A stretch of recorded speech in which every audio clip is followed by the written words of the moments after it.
성령의 열매 두 번째 희락, 기쁨에 대한 이야기를 함께 나누려고 하는데 한번 따라합시다. 기쁨의 배지를 달자. 우리 성령의 열매는 9가지가 있습니다. 무엇이 있죠? 한번 따라합시다. 사희화, 오자양, 충혼절, 그렇죠? 이렇게 사희화, 오자양 앞 글자만 딴 건데 여러분들 그것을 기억하셨으면 좋겠고, 그 두 번째 시간으로 바로 이 희락. 왠지 희락이라고 하면은 왠지 억양이 조금 세 보이는데 기쁨이라고 표현할 수가 있겠죠. 오늘 희락, 그 기쁨에 대한 말씀을 좀 나눠보려고 합니다.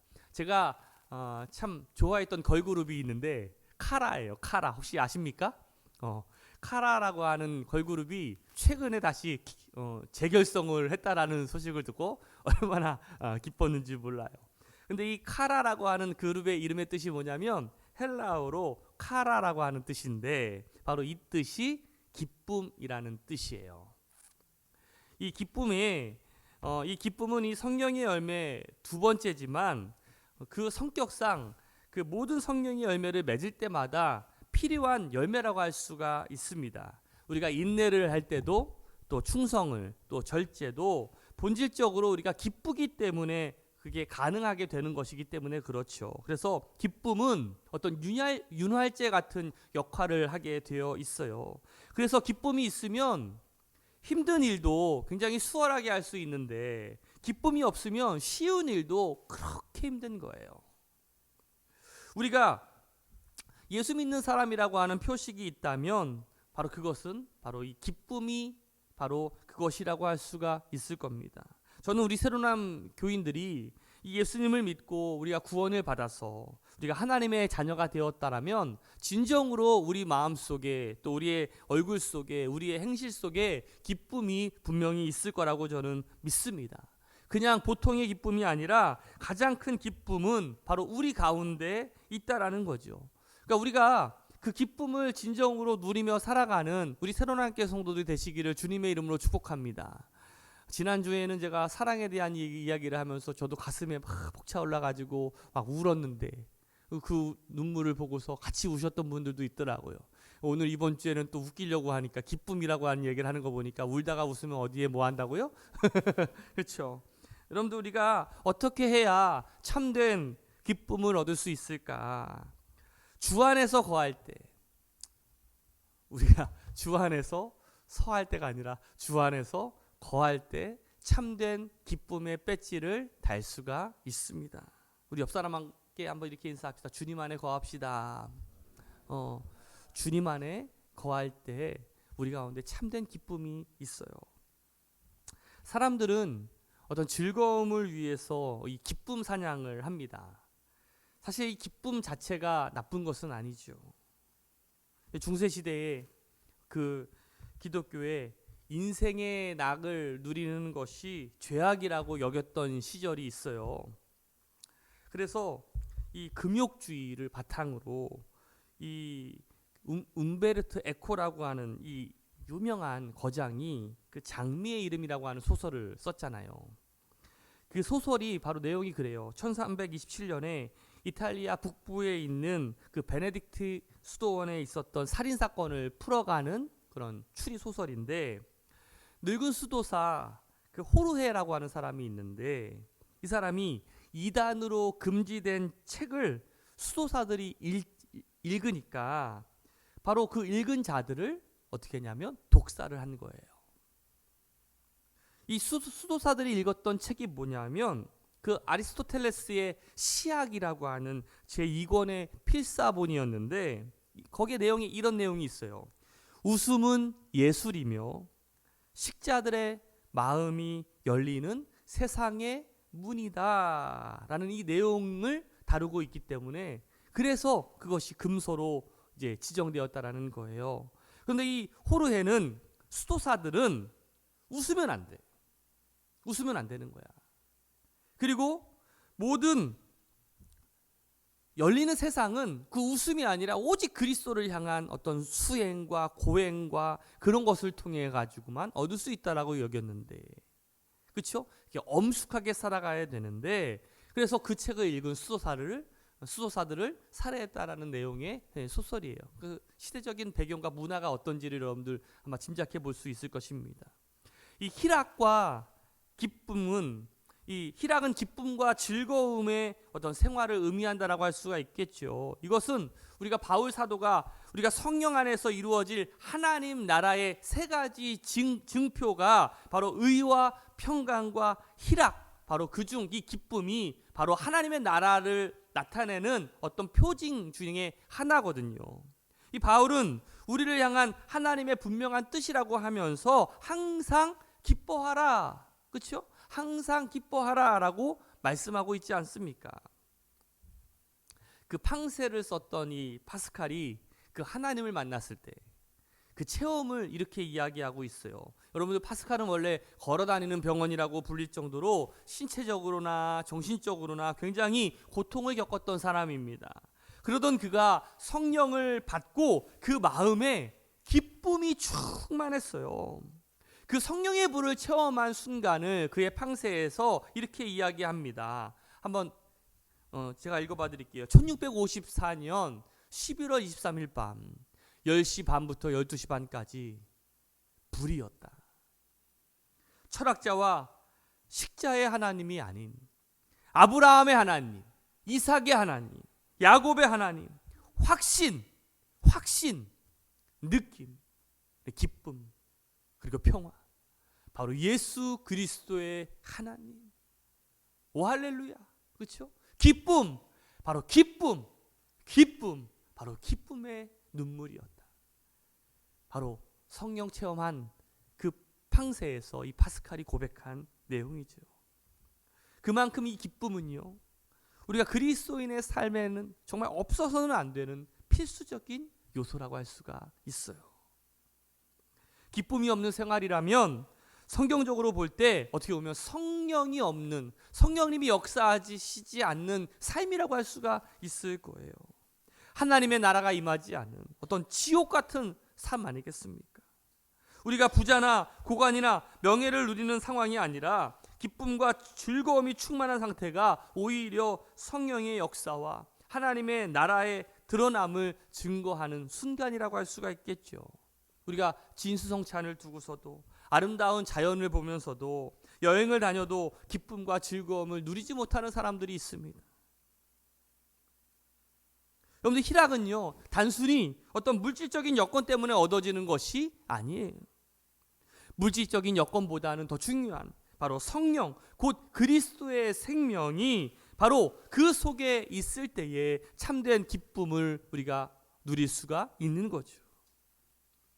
여러분들, 암을 비롯해서 우리를 사망으로 이끄는 3대 질병 가운데 뇌졸중이 있습니다.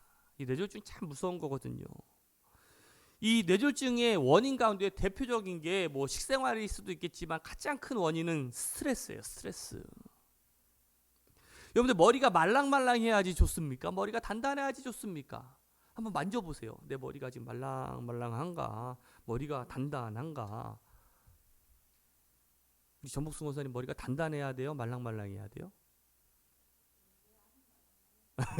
머리는요, 여러분들, 말랑말랑해야 돼요.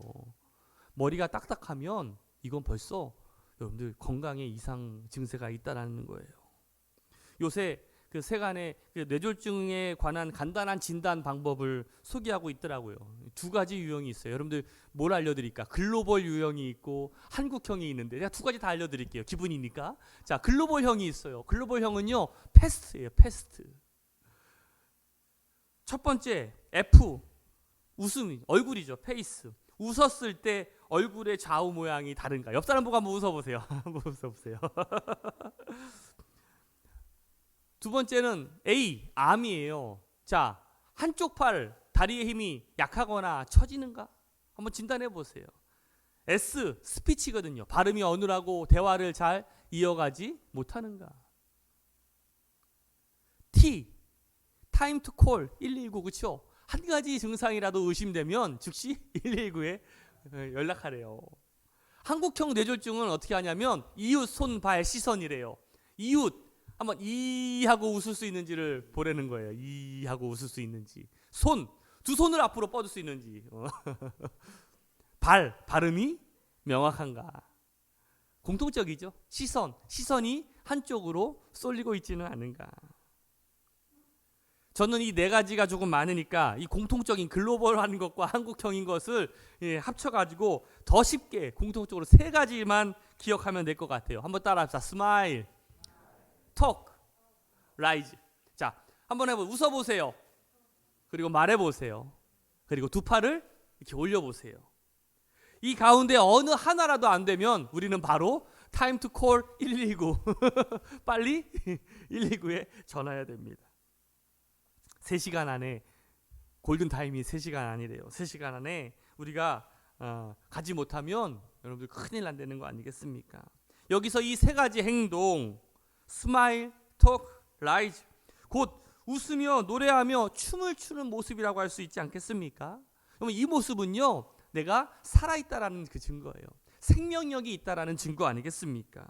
바로 기쁨은 생명력의 어떤 증거라고 할 수가 있어요. 많은 사람들이 생명력을 잃어버린 채 살아갑니다. 웃음도 없고 노래도 안 부르고 손 하나 올리지 않아요. 여러분들 어떻습니까? 기쁨을 잃고 우울한 상태에 어떤 기쁨이 없는 삶을 살고 있다면 그 원인이 무엇일까? 여러분들 오늘 본문에 나와 있는 이 다윗은 수없이 어려움을 많이 겪었던 사람이고 수없이 죽을 위기를 겪었던 사람입니다.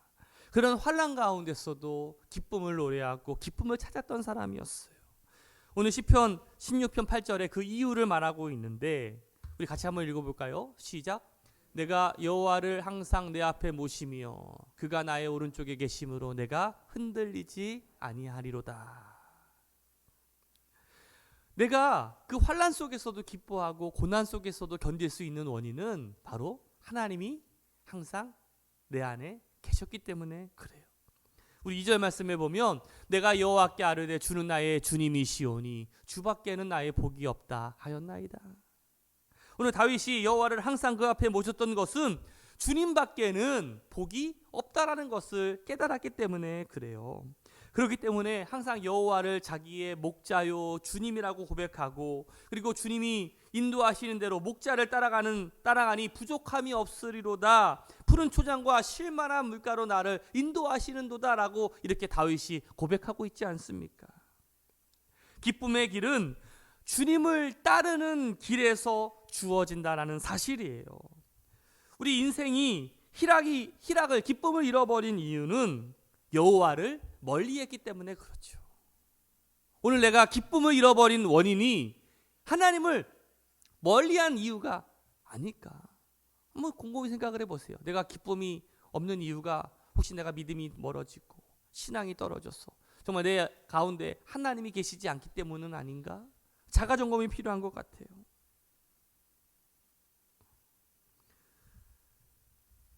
우리가 한 가지 분명히 알아야 될 것이 있습니다. 성경은 이 기쁨을 어떤 영적인 희락 또 실제 우리의 어떤 삶과는 무관할 거라고 이렇게 생각할 경우가 많이 있는데 절대 그렇지 않다라는 거예요. 9절 말씀을 보면 이러므로 나의 마음이 기쁘고 나의 영도 즐거워하며 내 육체도 안전하리니 라고 되어 있거든요. 나의 마음이 기쁘고 나의 영이 즐겁고 내 육체도 안전하다. 그러니까 세 가지 차원에서 이 기쁨을 이야기하고 있는 거예요.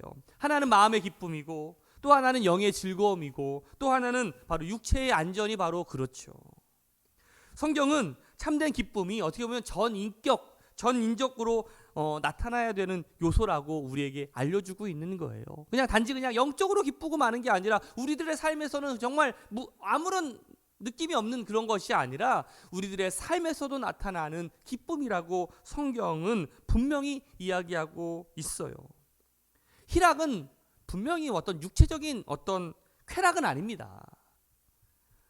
최근에 연예인들이 프로포폴이나 여러 가지 마약이나 그런 거를 통해 가지고 얻는 그런 육체적인 어떤 그런 쾌락이 아니라 마음의 영의 기쁨과 즐거움이 어떤 육체적인 연결까지도 연결해주는 참다운 기쁨을 말하고 있는 거예요.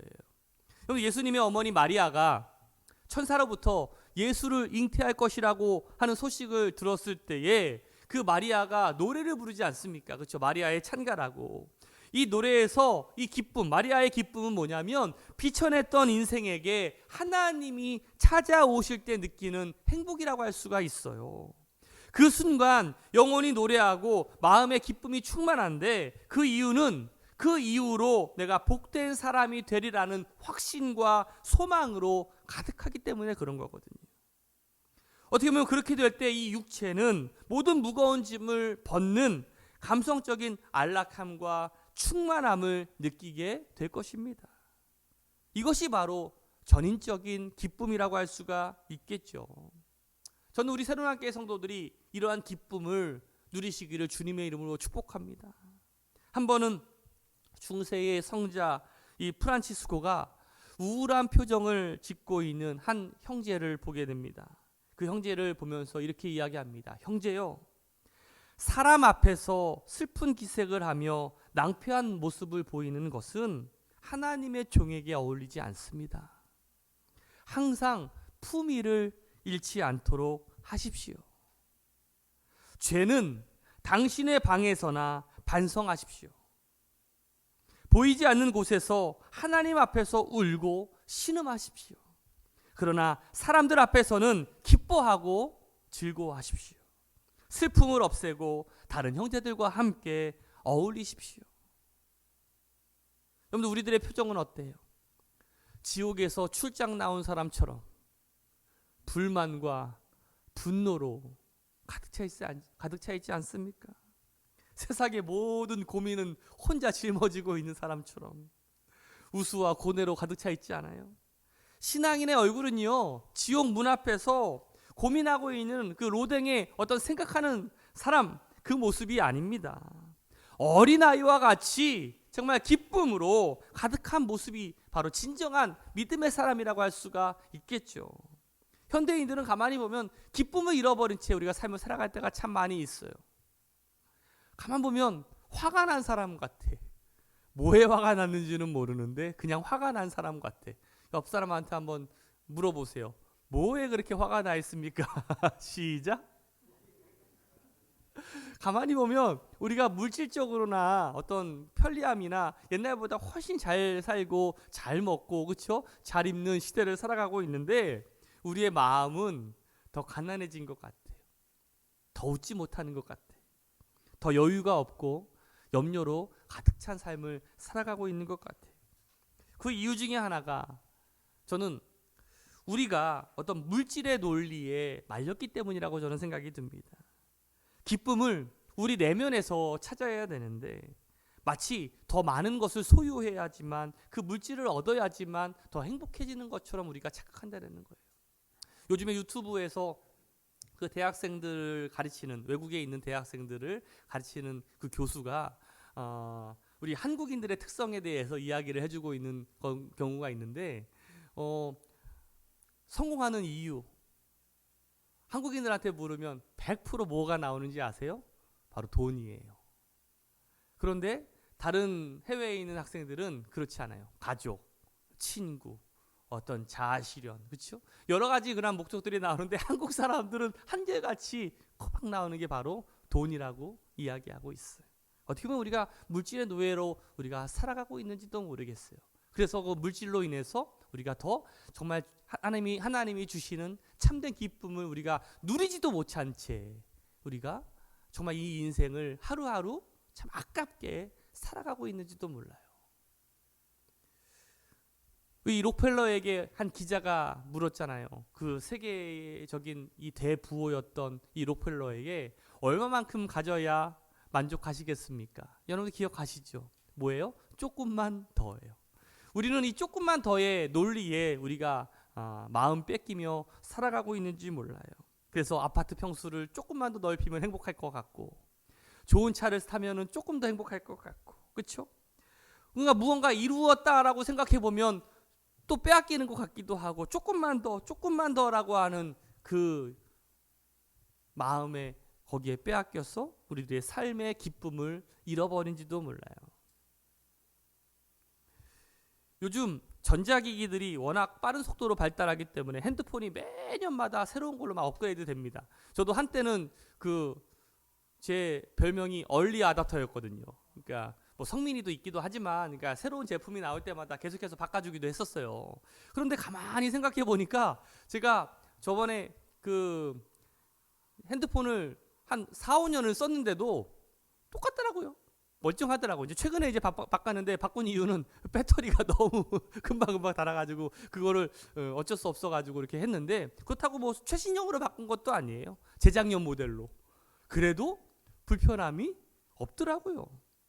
그런데 마치 우리들은 어떨 때 기쁨을 얻느냐면, 그냥 새 제품을 가지고서 무언가 가장 좋은 것을 가지고 있을 때 가장 좋을 것 같은데, 금방 좀 지나고 나면 그것도 금방 식상해지고, 그것도 방금 나온 것도 조금만 지나면 고물처럼 여겨지게 되어 있어요. 그게 바로 우리 인간의 마음 아니겠습니까? 이처럼 우리가 밖으로만 지향하는 우리의 욕구를 그쳐야지만 바로 우리 안에서 참된 기쁨을 찾아낼 수 있다라는 거예요. 신앙인이 갖는 기쁨의 본질을 가장 잘 보여주는 바로 성경 말씀은 하박국 선지자죠. 바로 3장 17절, 18절 말씀 같이 한번 읽어볼까요? 시작.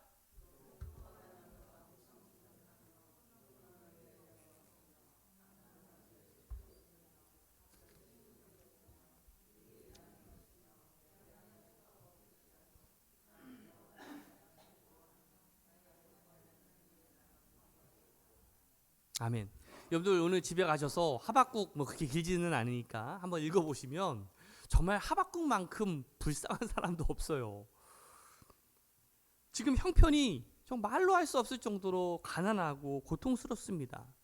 이 사람이 열심히 농사를 졌어요. 그런데 열매가 없어. 열심히 했는데 열매가 없어요. 밭에는 먹을 식물이 없어요. 한 해 농사를 망친 거죠. 무엇 때문에 그랬는지 우리의 외양간이나 소가 없어요. 구제역을 당했나? 아프리카 열병에 걸렸나? 정말 슬픈 일 아니겠습니까? 매우 비참한 상황이고, 당시에 이 하박국이 살았던 당시만 하더라도 이 바벨론이 이스라엘을 침략해서 온 국토를 폐허로 만들고 포로로 끌려간 상황 아니겠습니까? 그때의 자기 심정을 이 하박국이 이렇게 표현하고 있는데, 우리 16절 말씀에 내가 들었으므로 내 창자가 흔들렸고 그 목소리를 인하여 내 입술이 떨렸도다. 무리가 우리를 치러 올라오는 환난 날에 내가 기다림으로 내 뼈에 썩이는 것이 들어왔으며 내 몸은 내 처소에서 떨리는 도다. 그런데 바로 여기서 신앙의 역설이 일어나게 됩니다. 하박국은 오히려 기뻐하죠. 기쁨의 이유는 바로 다른 데 있었던 것이 아니에요. 하나님 때문이었습니다.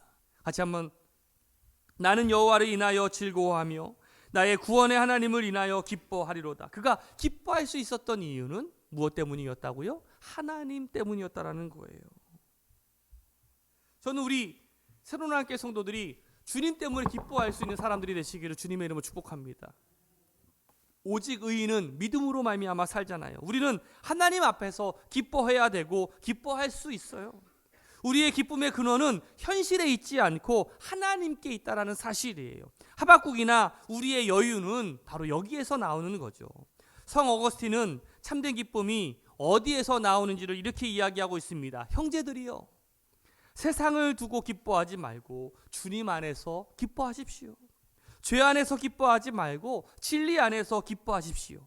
허영의 꽃을 두고 기뻐하지 말고 영혼의 희망 안에서 기뻐하십시오. 기뻐하십시오. 여러분이 어디에 있든 얼마나 오래 살든 간에 주님께서 가까이 계시니, 주님께서 가까이 계시니 아무 걱정하지 마십시오. 예수 그리스도가 우리의 기쁨의 근원이십니다. 이는 밭에서 보물을 발견한 이 농부의 기쁨과도 같은 거죠. 어느 날 농부가 밭을 갈다가 보물을 발견하게 됩니다. 농부는 그 밭이 자기 밭이 아니기 때문에 모든 돈을 모아가지고 그 밭을 샀어요. 밭을 샀는데 사람들한테 드러내지를 못합니다. 사람들은 그가 아무 쓸모없는 밭을 샀다라고 그의 어리석음을 탓하지만 그 농부의 얼굴은 항상 기뻐요. 왜 기쁠까요? 보물이 있기 때문에 그렇죠. 내 밭에 보물이 있구나. 다른 사람을 부러워하거나 자기의 옷차림이 허름하다고 해서 기가 죽지도 않아요. 왜? 자기 밭에 보물이 숨겨져 있기 때문에 그렇죠. 바로 예수 그리스도가 우리의 보물이에요. 여러분들의 마음밭에 우리 예수 그리스도가 있다라는 사실을 여러분들 꼭 기억하시기를 주님의 이름으로 축복합니다. 오늘 우리가 기뻐하지 못하고 있다면 우리 마음속에 예수 그리스도가 없다라는 증거일 수도 있어요. 얼마나 무서운 말입니까? 내 안에 예수님이 없어? 내가 신앙인이며 교인이고 내가 집사고 권사고 장로인데 내 안에 예수님이 없다고? 아니, 없을 수도 있어요. 오늘 골로새서는 우리에게 이렇게 이야기합니다. 그 안에는 지혜와 지식의 모든 보화가 감추어 있느니라. 오늘 예수 그리스도 안에 정말 지혜와 지식의 모든 보화가 감추어져 있는데 사람들은 자꾸 엉뚱한 곳을 파기 시작합니다.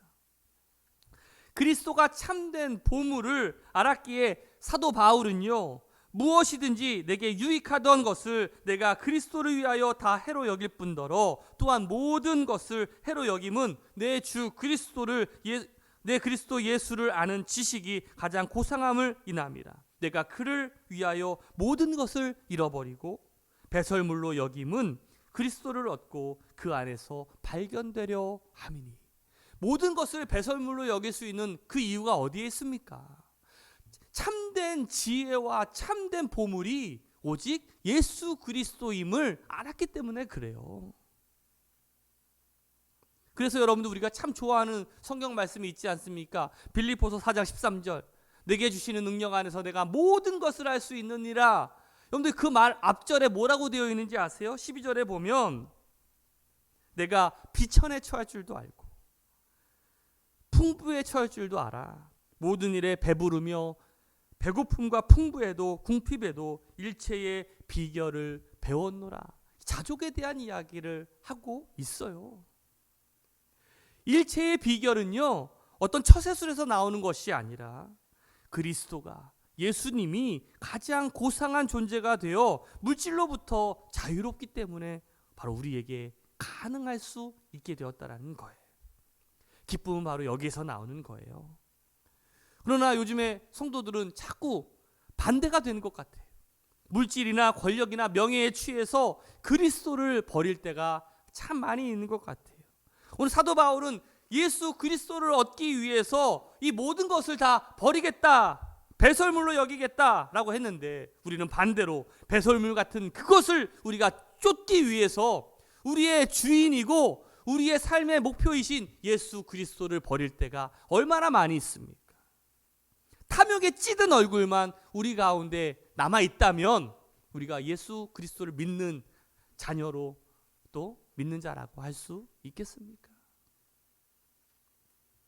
로마의 그 시스티나 성당에 가면 그 정말 걸작이라고 불리는 미켈란젤로의 그 천지창조와 최후의 심판의 그림이 있습니다. 아마 한 번쯤은 보셨을 텐데 이 미켈란젤로가 이 그림을 그릴 때의 일이에요. 이제 하나님을 형상화하는 그림을 그려야 되는데 이 인자하고 참 편안하고 어떤 거룩한 모습을 그리려고 하는데 아무것도 없이 그릴 수는 없잖아요. 어떤 모델이 있어야 되지 않겠습니까? 그래서 그 모델이 될 만한 인물을 찾아 나섰어요.